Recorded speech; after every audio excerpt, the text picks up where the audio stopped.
Janeiro, nós teremos, a partir de agora, o último debate antes da votação de domingo, mais uma oportunidade de avaliar os planos e as ideias dos candidatos à presidência da República.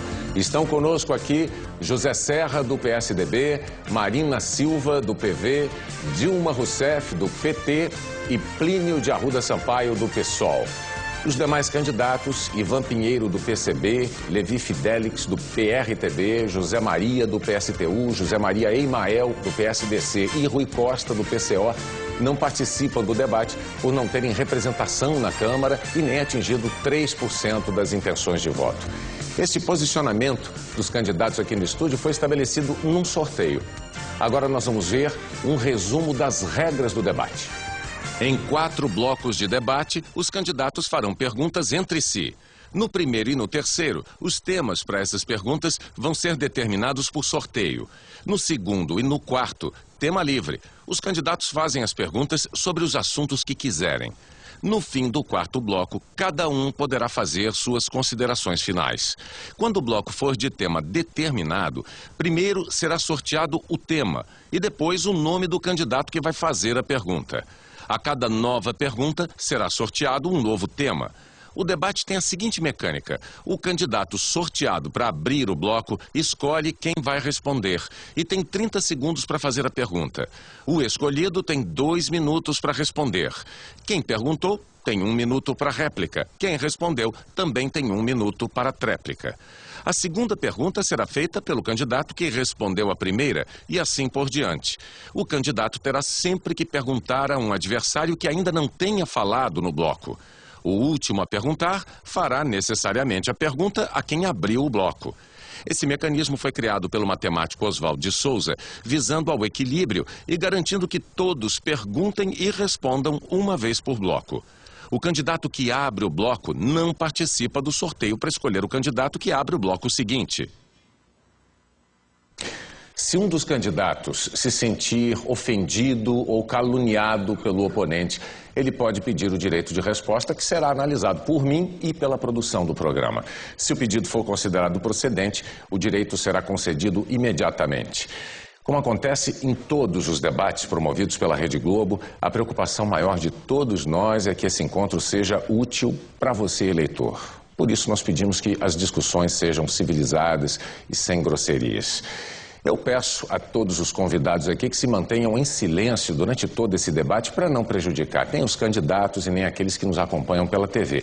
Mas esse silêncio só poderá ser quebrado agora, porque é o momento em que eu peço uma salva de palmas aos 4 candidatos que democraticamente vão debater propostas fundamentais para o futuro do Brasil.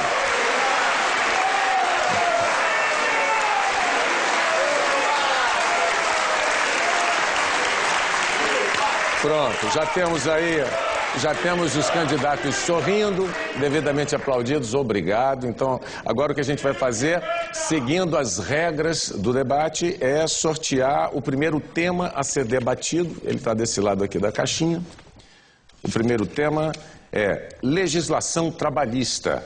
Agora eu vou sortear quem será o primeiro candidato a fazer uma pergunta aqui. É a candidata Marina Silva quem vai fazer a pergunta sobre legislação trabalhista. A senhora precisa escolher apenas o seu oponente, candidata. A quem a senhora vai fazer a pergunta? Vou fazer a pergunta para a ministra Dilma. Em 30 segundos, por favor. Considerando que nós temos um grave problema de informalidade, 50% da força de trabalho economicamente ativa está na informalidade.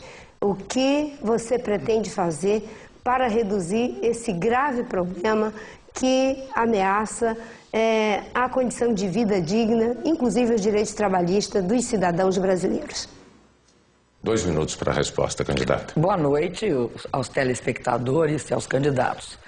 Uma das grandes conquistas do governo do presidente Lula foi a melhoria na questão da formalização do trabalho no Brasil. Até 2005, o que a gente via era esse processo do bico, do jeito para poder ter uma renda ou até sobreviver. Com o governo do presidente Lula, nós aumentamos bastante a formalização do trabalho. Tanto é assim que batemos todos os recordes na geração de emprego com carteira assinada. E criamos 14 milhões e meio de empregos até o momento. Acredito que até o final do ano nós chegaremos perto dos 15 milhões de postos de trabalho criados. Contribuiu para isso necessariamente a expansão do mercado interno no Brasil, o que permitiu que houvesse uma maior produção, maior consumo e, portanto, mais emprego no Brasil. Também contribuiu muito para a formalização, a ampliação do crédito, porque no Brasil a gente tinha níveis muito baixos de crédito e houve um aumento de quase R$1 trilhão ampliando o crédito. Isso aumentou o investimento, permitiu que as empresas contratassem mais. E também eu queria destacar o combate à crise que fizemos, que impediu que o Brasil fosse um país que desempregasse. E aí, dos fatores mais importantes foi o fato que, diante da crise, nós desoneramos o IPI, né, de automóveis, da linha branca, e conseguimos, de fato, sustentar o consumo, o emprego e a renda no Brasil. Candidata Marina, 1 minuto para a réplica. Bem, eu observo que a questão de como resolver o problema da informalidade não foi adequadamente respondido. Lamentavelmente, nós temos cerca de 50% da força de trabalho economicamente ativa na informalidade. Isso cria um grave problema para os trabalhadores no que concerne aos seus direitos e cria um problema também no que concerne à previdência. Eu acredito que é fundamental que tenhamos um olhar para as principais reformas e nós estamos diante de um grave problema que precisa ser encarado da seguinte forma, no meu entendimento: manter os direitos dos trabalhadores, mas ao mesmo tempo simplificar o processo de contratação para que possamos diminuir a informalidade e com isso melhorar a vida dos milhões de trabalhadores que não têm acesso à previdência e que não têm acesso a direitos, para que essas pessoas possam ter seus direitos assegurados. Agora a tréplica da candidata Dilma em 1 minuto, por favor. Eu queria destacar que até 2005 havia geração de trabalhos informais mais do que trabalho formal no Brasil. Essa situação modificou. E nós fomos capazes de gerar um volume de emprego muito significativo se você comparar com o nível de desemprego que hoje graça nos Estados Unidos e na Europa. Mas eu queria deixar claro que eu acho que o aumento de emprego é importante que se dê mantendo os direitos trabalhistas, mantendo o direito ao fundo de garantia, ao 13º, a férias. E acredito também que o Brasil precisa de gerar um volume muito grande de empregos. É necessário a gente perceber que, para isso, nós teremos de ter taxas elevadas de crescimento econômico, sem o que nós não teremos os empregos necessários para que o Brasil tenha e garanta empregos para a sua juventude. Muito bem, agora então, na segunda rodada, a candidata Dilma é quem vai fazer a pergunta, né? E o tema eu vou sortear aqui agora. Vamos ver. Funcionalismo público é o tema da pergunta e a candidata vai escolher quem será o oponente a responder. Eu vou perguntar para o Plínio. Plínio, eu acredito num Estado que seja um Estado meritocrático e profissional e que o funcionalismo público seja valorizado. Porque a experiência que a gente tem é que com um funcionalismo valorizado, os serviços públicos prestados à população são muito melhores. Então eu queria te perguntar, Plínio, qual é a sua política para funcionalismo público? Olha, a minha política para funcionalismo público é completamente diferente da do seu governo. Completamente. Não tem terceirização, não tem arroxo de salário, não tem privatização. Tudo isto para enfraquecer a máquina do Estado. Ora, você era ministra, não viu você reclamar contra isso? Não viu você dizer absolutamente nada contra isso. E você vem agora perguntar para mim o que eu acho do funcionalismo. É óbvio, A minha vida, primeiro, eu sou funcionário público, a minha vida inteira fui funcionário público. E segundo, eu acho que nós temos que valorizar o servidor público. E quando você terceiriza, quando você privatiza, quando você, na verdade, você diminui o funcionário público. De modo que eu queria saber se a gente vai ter mesmo um servidor valorizado caso você chegue, o que eu não creio, à presidência da República. É isso que eu espero que você possa, na verdade, responder aqui hoje, né? Se você, de fato, se compromete a não terceirizar mais, a não privatizar mais nada, a retomar aquelas empresas públicas que foram privatizadas no seu governo e no governo anterior também.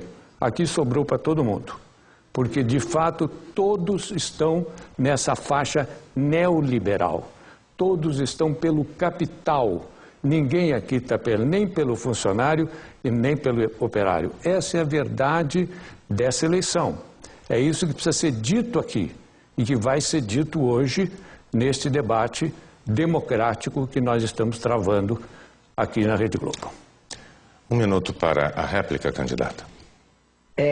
Candidato Plínio, o governo do presidente Lula não privatizou, pelo contrário, ele reforçou a Petrobras, fortaleceu a Petrobras, deu oportunidade para a Petrobras de sair, por exemplo, uma empresa que valia 15 bilhões de dólares, hoje vale 225 bilhões. Você só consegue isso, Plínio, valorizando o funcionário, permitindo que o funcionário utilize o melhor de si, que é a sua capacidade, a sua inteligência, e coloque a serviço da população brasileira. A mesma coisa na Eletrobras, a mesma coisa em todas as empresas estatais no Brasil. Agora, eu acredito num funcionalismo de carreira. E nós fizemos isso, acabamos com a precarização e fizemos vários concursos públicos, criamos várias carreiras. Aliás, isso foi uma característica do governo do presidente Lula, valorizar o funcionário e dar reajustes. Tempo esgotado. A tréplica, por favor, em 1 minuto, candidato. Olha, Petrobras é uma coisa que você não devia falar, porque a verdade é que a Petrobras não é pública. Que negócio, não é mais pública, já deixou de ser. Uma porcentagem enorme das suas ações estão em mãos de empresas privadas. O seu Eike Batista, pelo que eu sei, no seu governo, ganhou uma valorização em um ano de 1 bilhão para 50 bilhões. É o 8º homem mais rico do mundo, no seu governo. Você era ministra, não disse nada. Não falou coisa alguma, de modo que, na questão do funcionalismo, o que precisa é, de fato, recompor a força do Estado brasileiro, para que o Estado brasileiro possa cuidar de você, possa ter serviços públicos que sirvam, de fato, aos seus interesses. Isso é que é fundamental, isso que não foi feito. Candidato Plínio, pela regra, agora o senhor vai fazer a pergunta ao candidato José Serra. Ok. O tema dessa pergunta será impostos. Será? Impostos.